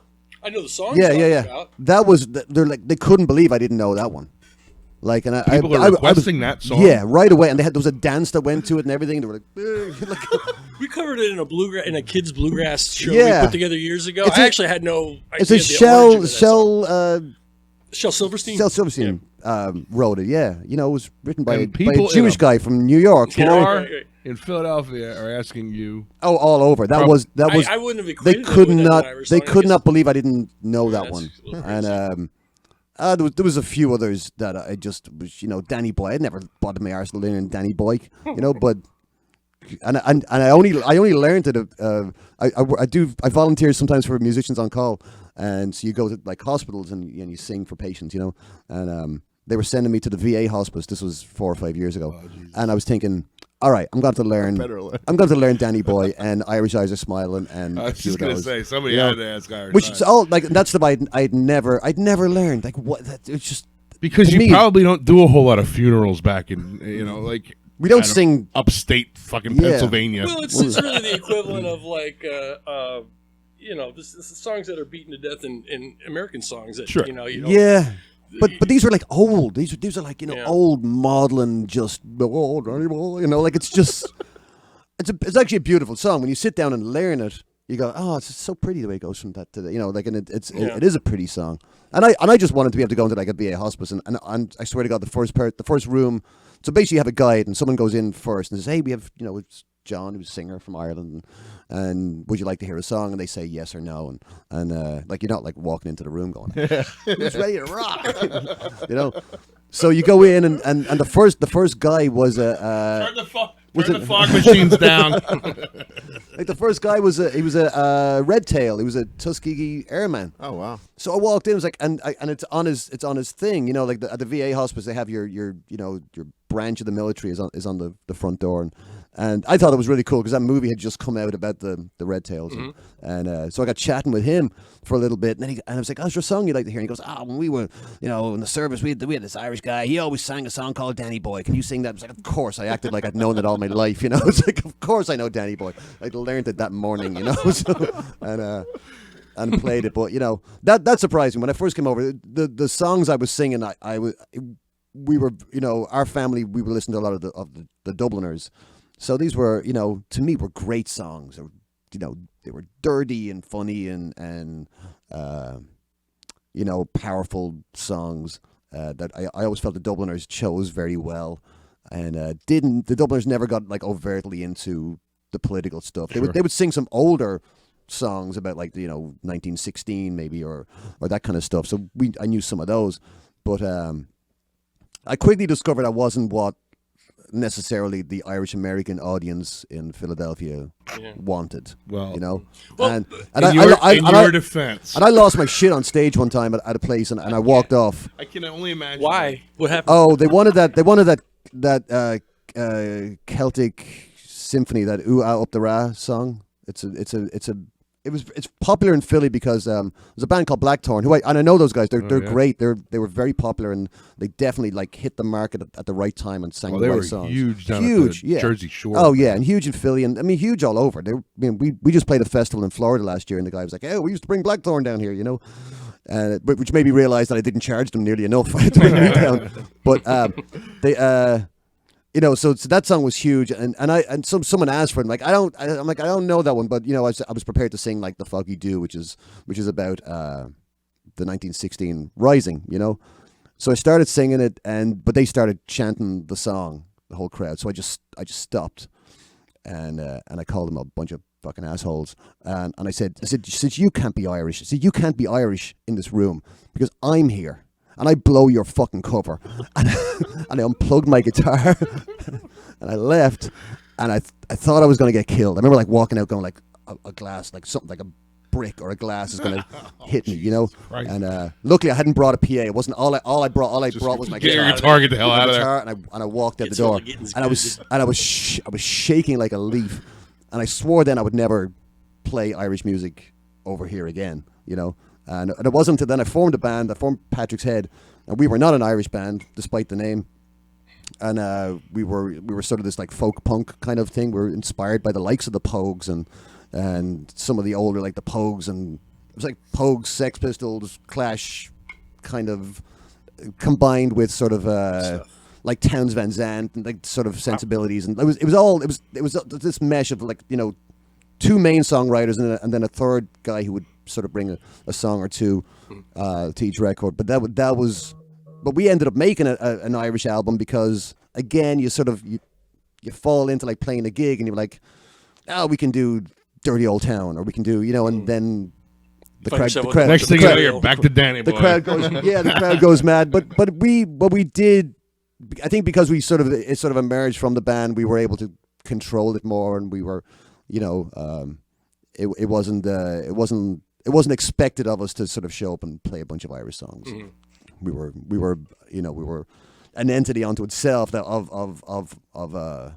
of different sort of people come from different backgrounds and but sort of finding a commonality with the kind of music that we liked, sure. You know, and sort of like a Pair of Brown Eyes, like a great Pogue song would find its way into that sort of you know, theater, you know, of work. Was the unplugging and walking off, is that your worst story from Oh, I mean, playing in front of like? There's been some horror. That was probably the only time where I remember walking through and I was shaking like a leaf. Yeah. Because I knew what I'd done. I knew I had just called a whole bunch of drunk, green-clad, proud Irish Americans a bunch of fucking phonies. I just called them all I just called them all out. I told them they weren't Irish and they couldn't be Irish, and that I blew their cover, and that's why they didn't like me. They didn't like me because I wasn't singing the songs they wanted to hear. Sure, man. And that's fair enough, you know. But I was like I mean, it was wrong of me to think that I could stand on stage, and you know, probably arrogant of me to think that I could stand on stage and go like, no, you don't want to hear that one. Yeah. Here's what you want to hear. I'm gonna sing this like beautiful, sensitive Irish song for you, and if you all just stop and listen, we can. We're all gonna get through this, you know. But I didn't. I reacted like a, you know. People can get, you know, they'll want to hear, they'll see, you know, oh, guy playing guitar, Irish, and then whatever their limited experience in life tells them, that, oh, that's what that is. You know, they'll see me playing a harmonica and they'll think Neil Young. Oh, yeah. Yeah. You know, any Neil Young from the catalog. Right. You don't know that, or they'll come up and start playing a cell phone in my ear. That happened. While you're playing, you know? While I'm playing a song, a girl came up and starts just talking to me, and you know, I'm playing, singing, and I look over at her and ignore her and keep playing, and then the cell phone comes in and she's playing this song in my ear while I'm singing, playing in front of a bunch of people. Is it Tom? This is Tom's, yeah. Was it the ask hole? Ask holes. Well, the Keith, the bartender, then told me, he's like, "Oh, it was her birthday tonight." That's no excuse. I agree. It's just, No, we get that. we're professionals here. Let's act like Jesus professionals. Christmas, man. That's Yeah, my God. but I love the one like while you're singing, like hang on, let me just pause, or Take the let mic me, let me just pop slip him in the let me head just, a couple let me just times. slip the I'll usually offend them in the end. I don't really care if they come back. Yeah. They won't be back anyway. Right, You know, right. I play regularly at this place. Never seen them before. They won't be back. Get the fuck away. like a little wink and a nod. It's easier to just sometimes just go, oh, absolutely, yeah. Right? Yeah. No, Never to be that heard particular from again. situation was a little much, Yeah, but no, you're right. Just go along. And I played in a few. they're gonna forget, or I'll play something for them, and they're playing pool, and they'll come back. We can play I the know. song. I was like, I already played it. Yeah. just played it 5 minutes ago. Shithead. Yeah. It's You know. it'll you if you take it seriously, it'll like destroy your spirit, but That's you true. can't. You just have to go. It's just the gig is the gig, like this gig is going to be this, and Try to you get through it. and you're just going to say it's paid practice, Yeah, and yeah. that's it. I'm going to stand in front of a crowd and try out some stuff, and Yeah. you can't let it affect you too badly, You were saying about bringing songs into the band before you record them. Is that what you do? You write something solo and then just kind of Yeah. show the chords, and then the guys kind of Yeah. it develops. Yeah, more or less. Yeah, I've done some collaborating, but I feel like I only collaborate when I the collaborating that I was doing was me being stuck on a song, or me being thinking that this song is like it's right there, but it's just missing Needs- something, or that and I'll go to a guy and I'm actually planning on working with a guy, Dave Cope, who's an amazing songwriter, and it actually makes me nervous to go in and go, this guy's great, but we've chatted about it, and he's like, I feel the same way, Dude. so Yeah, that'll be Does good. he know your dad? does he know, do you know who my dad is? Start with that. You'll be fine.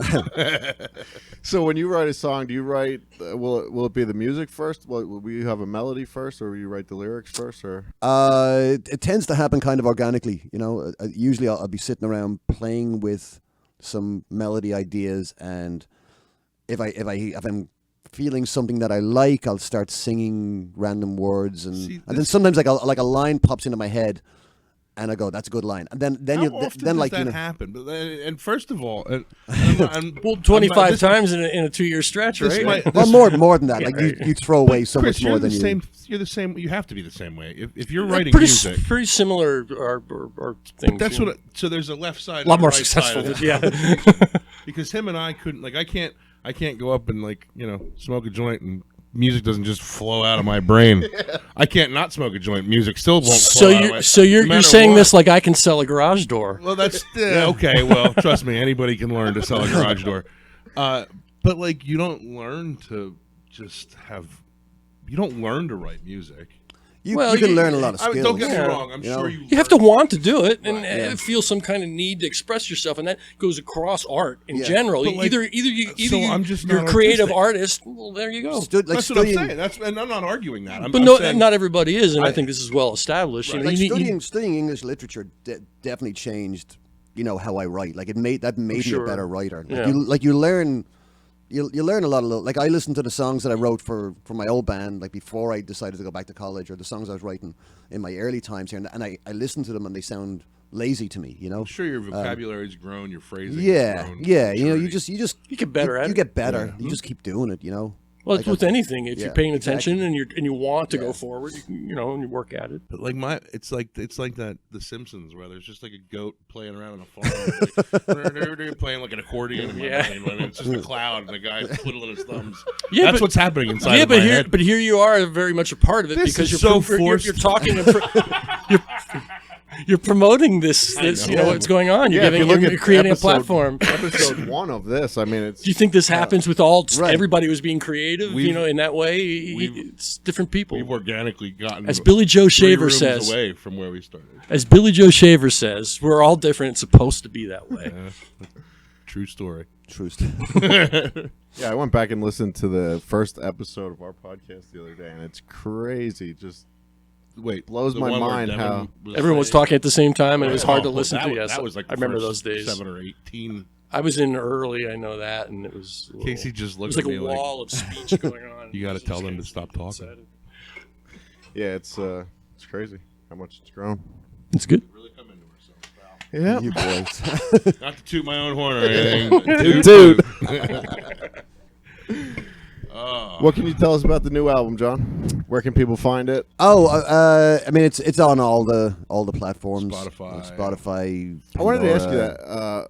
Being that all your music, like I ordered your album, of course, yeah. but I also downloaded it on like Google Play and Yeah. stuff like. Do you get anything We back get for from that one? from downloads. We do. It's actually not a bad, like, from the old, like, iTunes, and I think we got about 70%. So for if you downloaded a song for $1, we got, like 70 cents of that. Like, streaming is ridiculous. Yeah. Like, for every stream I get Point. eight hundredths of a cent. Jesus. You know? Zero. So it's tough, and most people do it. And I mean, I have Spotify. I'm a consumer of it also. You know, God bless you for buying my album. Thank you. You know, I mean, it means a lot. Like, if anyone's buying music, they're a hero in my books. But you know, yeah, it's on my website. It's on all the places. I think it's maybe my most accessible album. I think I spent a lot of time editing the songs. You know, I really kind of honed in. I never, you know, when albums were always 40 minutes long, and then CDs took over, and people went, oh, it can be as long as we like. And then for a little while, they were too long. You know, like, there's some great records where I kind of go, yeah, that probably could have lost, you know, 2 or 3 songs. Sure. Or I really tried to, like, edit those songs down. You know, I'd have a song that was 5 minutes. I'm like, I'm going to make that. You know, you look at every verse and every line, and you make sure that it's actually moving the song forward. You know, so I think it's my tightest writing. The album. It ended up really being an album about sort of triumph over trauma. It was looking sort of at reasons to carry on. You know, and the original title, the working title for the album was "What If We Don't Die Young," and that was and I went with that almost up to print. You know, there's a DJ, Michael Tierson, who was a very well known DJ, and I gave him some, like, early mixes to listen to, and he loved it. And he was like, "What's the album called?" And I said, "You know, What If We Don't Die Young?" And he goes, "John, why would you want to shoot yourself in the foot like that?" And I sort of said, no. It's actually, the idea is, you know, especially being in music, you kind of grow up with this thing of, like, well, you know, live fast, die young, but the truth is, what if we don't? You have to figure out how you're going to carry on, and for some people who've been through, like, terrible things, you've got to find those reasons, you know. And the idea of sort of the cover, I saw this antique diving helmet, and the idea of that was just sort of the burying your head in the sand, you know, like, sort of this false sense of security. It's not really giving you any security, but it's, you know, we put it on anyway, and we do that all the time. So the idea was that, you know, terrible things will happen to you. They're going to happen to everybody. What was Tierson's argument? Oh, just that right away the title would be off-putting, and I got it. I started. It's a little wordy, Chris. I'm not gonna lie. It wasn't the wordiness. It was actually. There's a lot of wordy titled albums that are successful. I Yeah. think that's a bullshit argument. I'd like to just Well, put it no, out there his that I'm argument was that, like, right away people would see it as a very dark Sure. title, and my thing was, like, no, it's positive. It's actually it's about seems deep to it's me. about It doesn't moving seem on. dark, It's about you know, the album is about sort of overcoming the trauma and moving on. You know, and, like, what if we live? What if how about we figure out how to live? And I always thought I would die at 30. It was Right. still mind blowing for me Yeah. to be alive. I'm only So- 8 years of borrowed with time all that myself. thought that you had before you Yeah, turned 30, right. and you're, you know, kind of wrecking So that. so the and his argument was right, because I started to realize that it was I still love the title, but people didn't really like it unless I explained it to them. And it's kind of like, you know, if you think a joke is really funny, Right. but you have to explain the joke afterwards, there's something wrong. There's I something, got it right there's something away. wrong with I the got joke. it right you know, away, though. I just wanted to But, tell yeah. you, just for the record, I think it's a good title. yeah, I went with "A Shiver in the Sky." It's a line from one of the songs, and the line sort of means it's sort of like the remnants of trauma. It's kind of like when it starts to fade, like it never completely fades, but it becomes just a shiver in the sky. You know, like and so I went with that, and it felt. It felt right, you know. And when I went to like my manager with it, and he was like, "I like this one." You know, he wasn't saying, right out, you should change the title, but I knew he was a little worried about how he was going to sell it. Like, hey, I've got this new record by this Irish guy. What if you don't die young? Yeah, no. It's like I got enough fucking problems. It's like, I don't need to listen to that, you know. So, yeah, you know, you make decisions. I'm happy with that one though. Yeah. Like It's a good worked. title. Yeah, You know. it worked in the end. But the working title was that, and it was about, you know, that if you can overcome the trauma, if you can work your way through it, there will be a new version of yourself that will emerge, that has learned to live with something awful that might have happened, you know. And it's I'm not saying it's a better version, but it's a stronger version. It's a different version, and it's the version of you that you need to embrace and carry on with. And I sort of saw the collection of songs coming together that way, you know. And once you kind of decide on that, it also helps you decide what songs are going to go on the record. And there's a couple of songs that I liked that didn't make the album, because all of a sudden that you start to see the album as a unit. And I still really believe in like the art of an album, and I know it's a dying art, and I have people telling me, well, you shouldn't put out an album, you should put out a single like every month on Spotify. But like the idea of an album still is really close to my heart, and the idea of listening to an album from start to finish, it's like going to like an art exhibit. And the artist will arrange all the paintings on the wall, and as you walk in, you follow this theme or this story, you know. And after you're done doing that, you can bounce around and look at whatever ones you want, because it's the same when you listen to a record. You listen to the album, then you go, I really liked track 4 and track 7, and then you pick out things you liked, sure. and you bounce around. But yeah, I hope that the resurgence of vinyl maybe is going to help maintain the art of making records. I think it's holding it a level. It's hanging on. Yeah. You ever have any of your albums printed on vinyl? The newest one, yeah. You got it in vinyl? I got you it get on it vinyl. through your website? What's that? Through your website? Yeah. Actually, I brought. I don't know where my bag is, but there it is. Yeah. I brought so Casey picked one up on the website, and then he sent me a message going, "Hey, I just bought your album on vinyl, but don't mail it, just bring it with me," you know. So nice. He has your vinyl record with him. Yes, sir. Always a surprise. Always a surprise.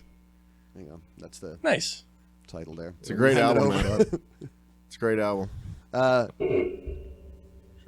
Pick that up. John Byrne. Is it johnbyrne.com? John Byrne Band. johnbyrneband.com. So it was funny when I started doing like a solo thing.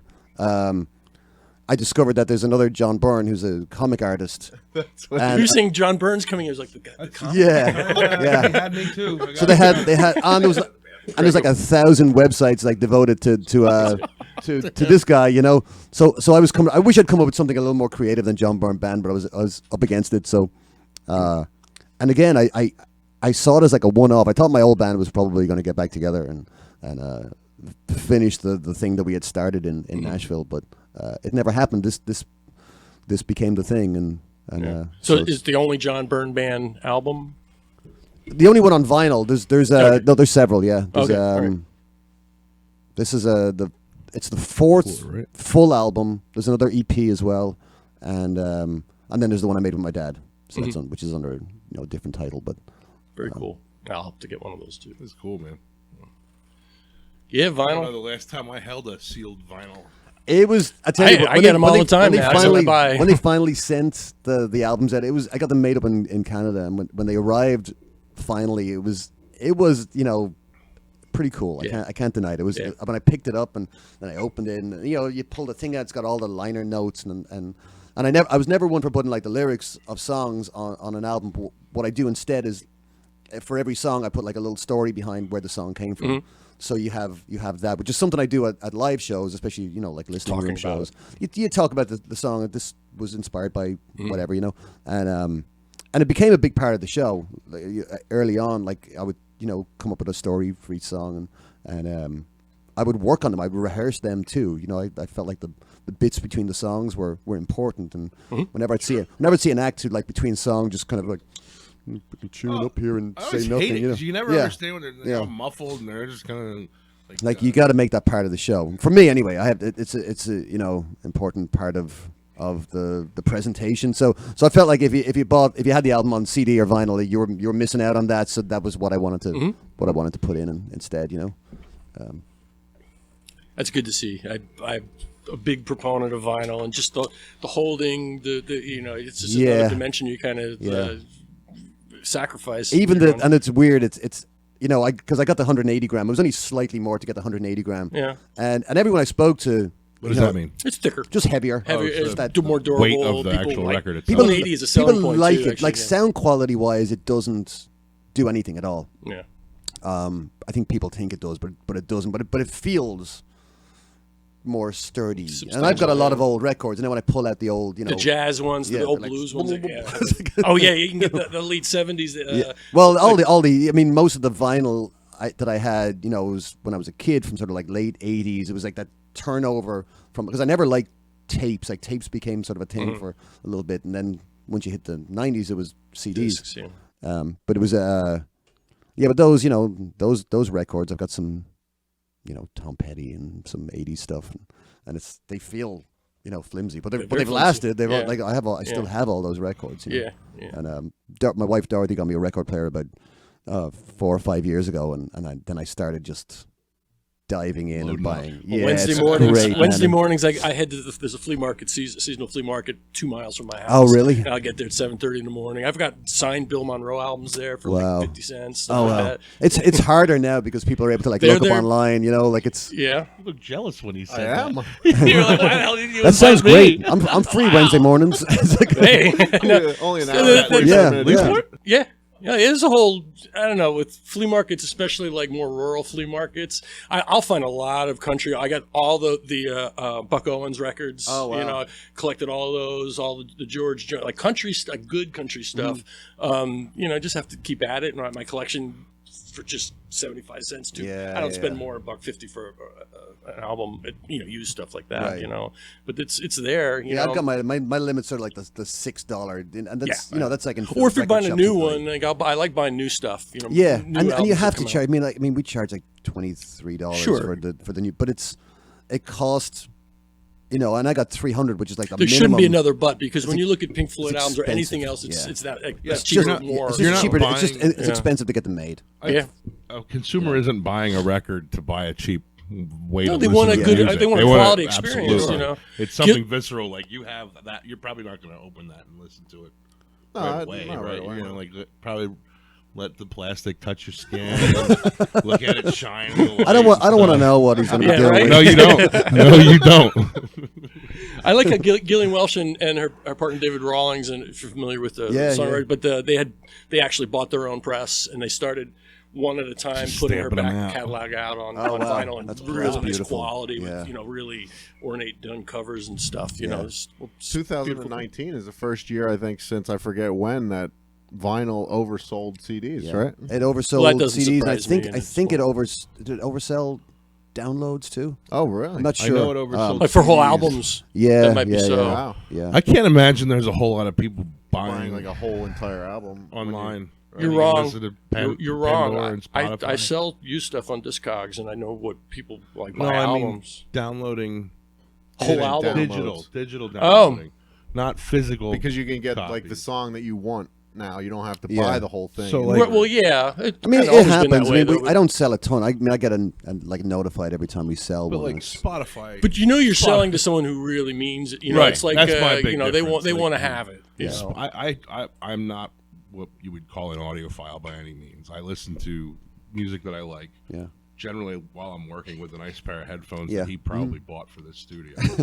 and I listen to Spotify, and I don't really like the fact that I listen to Spotify. I don't listen to Spotify. Right. Streaming stuff. Well, streaming to me, hear the high end Yeah. weird thing. You know? oh, see, the quality Unless it- doesn't bother me. What bothers bothers me me. is like, how the hell do you make any money as an artist? Yeah. How could you possibly make any money? And the thing is, it's not just like the well-known guys are not making it either. No, you know? that's what Like, anybody. that's why they're all hitting the road again. Yeah, They're that's still true. all out on the road, you know. And Yeah. Very and I often hear people complain about ticket prices for a concert, and It's my less usual than an and my album. usual reply is like, "Well, when was the last time you paid for music?" Yeah. Yeah. Like, there you go. You know, Yeah. that's why Elton John wants $300 for a front row ticket. You know, or Yeah. $800. Stones, and I want to take my daughter to see the Stones in Philly, and up in the bleachers, it was like over 200. Yeah, Jesus you know, Christ. yeah, because they used to sell 10 million copies of the greatest hits every year, and now Mick's they got don't. A bunch of kids. He's got a- Now somebody's paying 12 Yeah, bucks. Yeah. Mick's got Yeah. young children to pay for, I guess.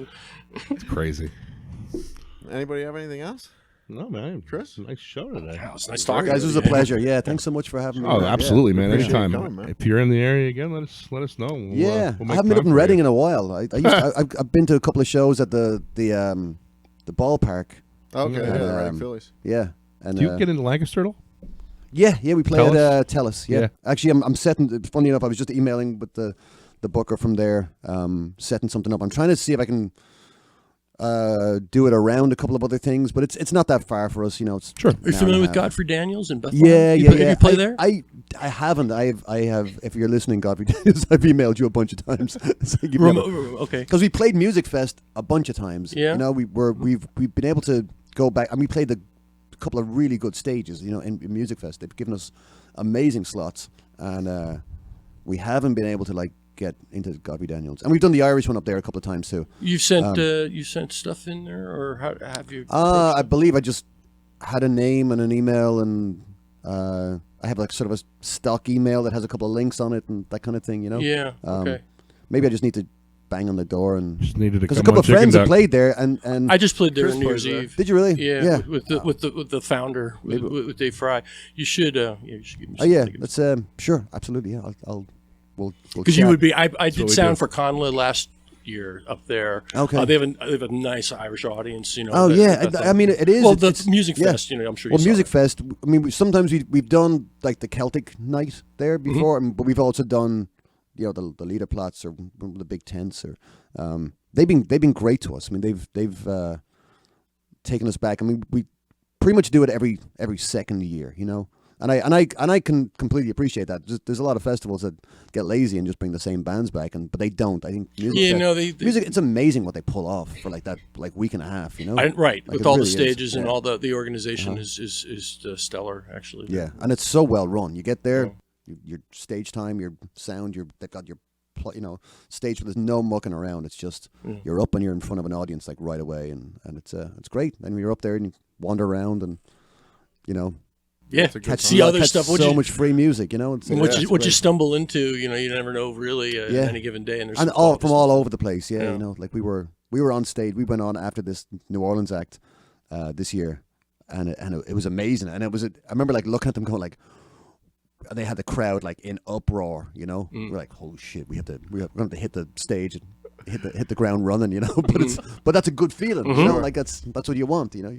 Yeah, sound's always good there too. Like all Sounds the always stuff. great. Yeah, it really is. Like every time we've done it, it's been a pleasure. So I would love to get up there more often. Especially with the writing stuff, original stuff too. There's a nice emphasis on that.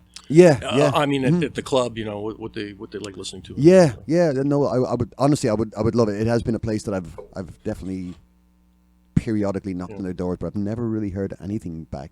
You know, so maybe I'm barking up the wrong tree. You know, I'll have to set a fire in a in a can out front and see. If yeah, we get some attention. if there's, like, We'll if have our people take care of it for you. attaboy. No, I just remind But me it's of true. someone Like who they would do really well there. I'm probably sending to like a generic email that they Maybe get nobody even a sees. Ramona, pile, I'm they sure get she a pile gets of emails. She gets you know, a ton of that yeah, stuff, but yeah, it doesn't mean standing out. But okay, yeah.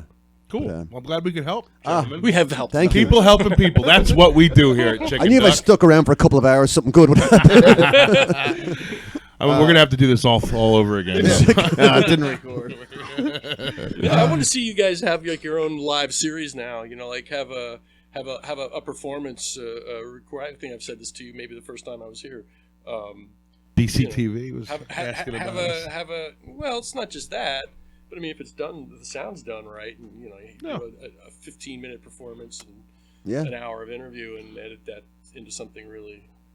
I think that's the thing. I think because you could even do it it wouldn't have to be in the same room. You just do it and Well, that's what we actually. I talked to the new mayor of the city of Reading, Eddie Moran, about being on the show, and I don't know if we can bring him down here. You're probably gonna need to cut that out. Your basement. So.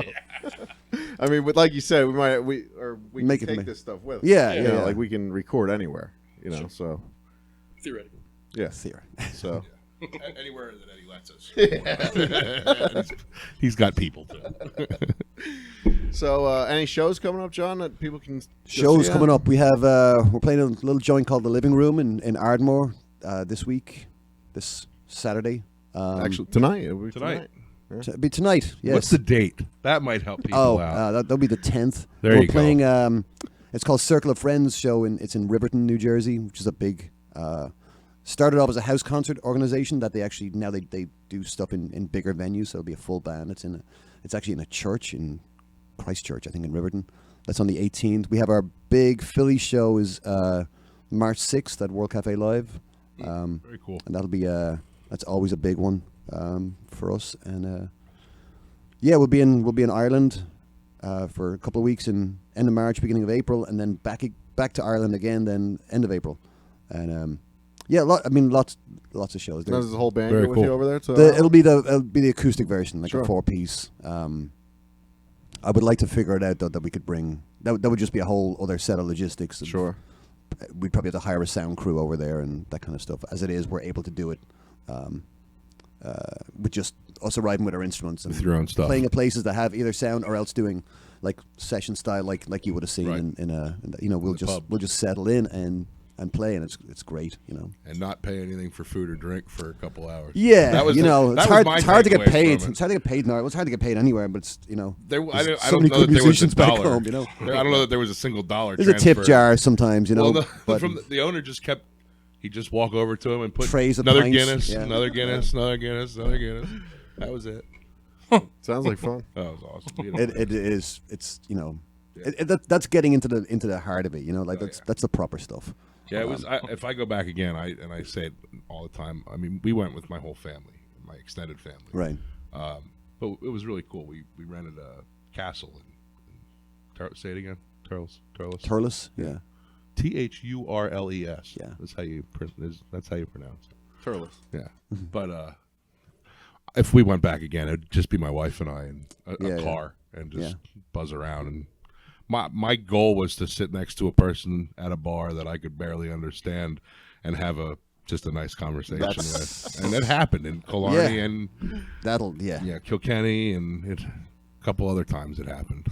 So most of the time. Sometimes it was me. Well, my dad came over here and people never understood what my dad was saying. And he got the thick Dublin accent and he would my dad would use slang terms and wonder why people didn't understand what he was saying.